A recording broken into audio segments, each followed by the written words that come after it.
folks, what you actually can see right behind, folks, over that tower, what happens to be the residential condominium, which is basically created on the site of the Officer PSD Memorial.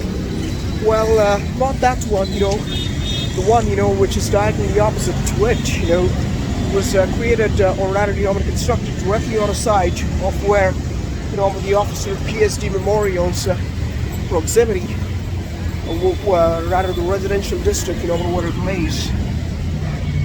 Well, we were watching some videos, folks, about 2 hours ago, and we realized, folks, that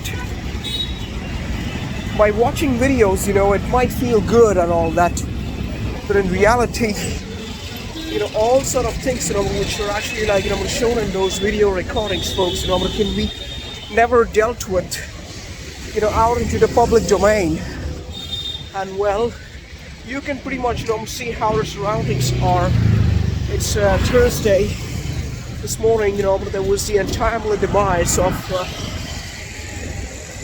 a woman, who was the grandmother of a fella who happens to be a next door neighbor. Well, that was such a terrible news, Bye-bye.